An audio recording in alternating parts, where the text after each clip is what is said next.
Oh, the glass is too big. That's why they're too long.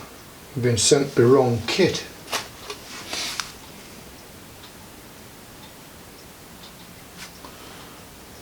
Well, that's a bit of a setback for us.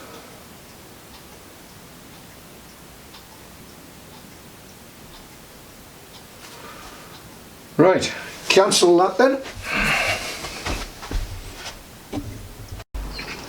Right, well, there's never a dull moment. We got given the wrong stove parts, so we went back to get the right ones, which we'll have to order. And it wasn't a wasted journey because I got a hare on the way back, roadkill hare. So I put it up on the chicken coop roof, keep it out the way of the dog, and she's busily figuring out how to get it down. So I'll just go get a cup of tea, get some gloves and my skinning knife, and we'll have meat for the next few days.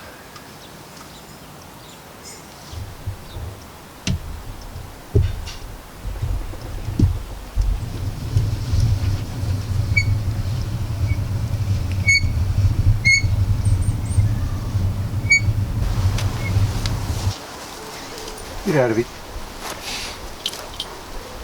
Right, I'll just have my cup of tea and my biscuit and then we'll get started.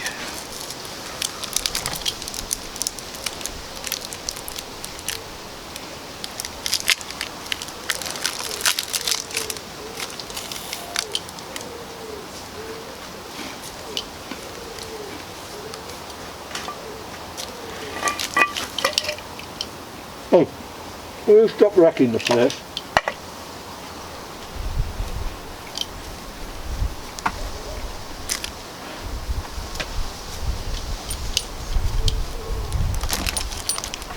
No, you can't have chocolate biscuits.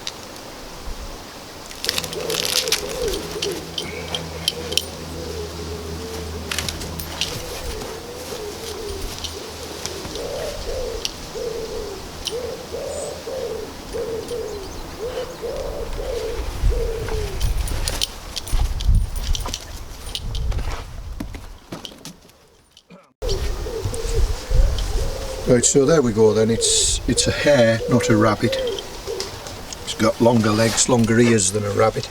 It's not a big hare. It's perhaps a youngster. Feeling how fat it is, I can easily feel its ribs. And your first question's going to be, well, how do you know how long it's been there? Well, just look at the eyes. The eyes are still shiny. The eyes would have frosted over if it was couple of days old. In fact, the crows would have pecked its eyes out. So it's quite fresh.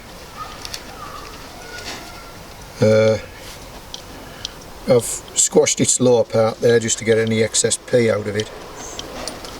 I'm going to put the dog away, put the gloves on, and we'll get it skinned. I'll get back to you.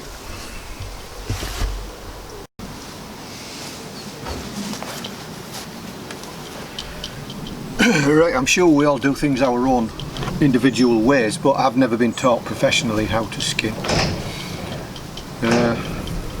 So my way certainly won't be everybody's way, and it might not even be the right way. But I seem to get the job done anyway.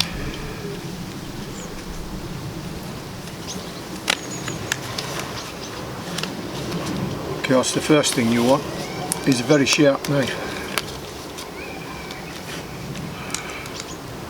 So I've got the skinner. Hey, so what your lug's cutting off. Get out of it.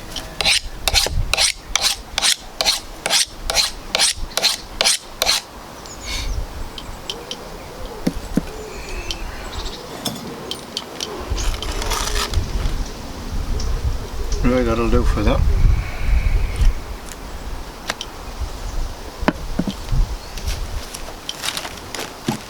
Walk away.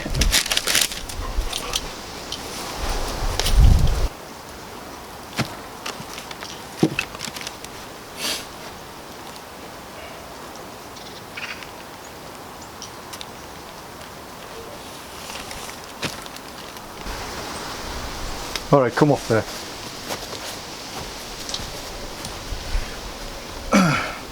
Okay, well that just took a couple of minutes just to skin it and to take out the liver, the heart, the kidneys.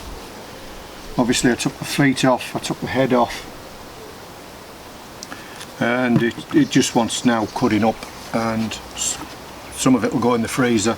There's actually 1, 2, 3, there's about 4 or 5 days, 4 or 5 meals out of that for me. I think I've probably been waffling away on the last section without any sound on. Anyway, it's all chopped up, ready for the straight go into the pressure cooker. Some of it will stay out, some of it will go into the freezer. So that's it, roadkill. I get quite a bit of my meat through roadkill. Get out of there.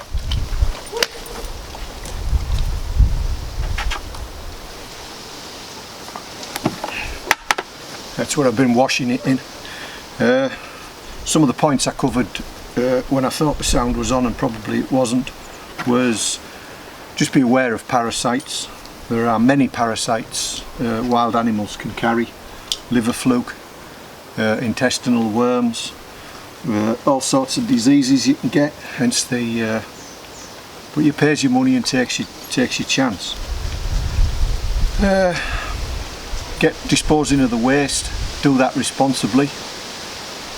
In my case it'll be a very well, quite a deep hole, not a massively deep hole, but quite a deep hole, something that animals aren't going to dig up. Especially as we now live in a fairly urban area, we don't want to be upsetting the neighbours, and there will be laws about such things. And your pets as well, the dog for example, make sure your dog is regularly medicated against a lot of these parasites that they can pick up, not necessarily through roadkill, but she'll poke her nose into anything she finds. Just when she's out, she finds a dead hedgehog, she's gonna, if I don't spot her straight away, she's gonna be into it. So just be careful, just try and be a bit responsible, and if you do consider this sort of thing, just make sure you're as clean as you can be. You sterilise things when you're finished, and you don't leave what you've got lying around or unmarked in your fridge or your freezer. That'll get cooked straight away, and if anything needs to be frozen, it'll get frozen afterwards. Not that I get a lot of roadkill nowadays. I think a lot of it's been killed, so I don't get a lot of roadkill nowadays, but it's nice when I get a little bit.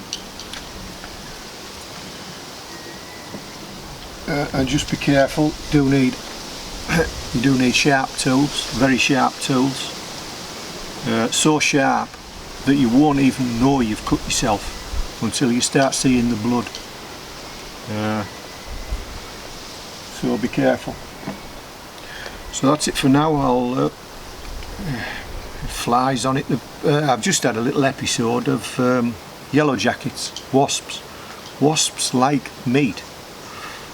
So if you want to bait wasps, you can do it with meat as well as you can with sugar solution. So I'll get that in the pressure cooker now, and I'll catch you in a week or so.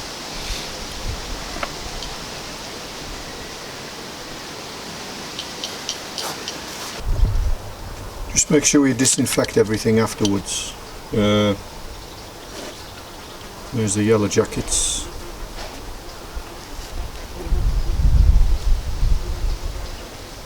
Looking for a meal.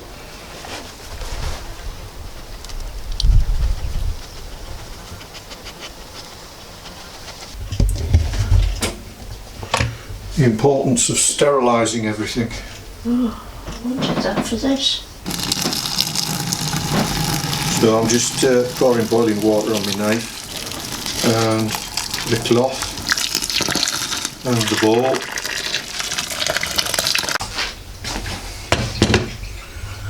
And then we'll put some boiling water in there and get it all cooked up.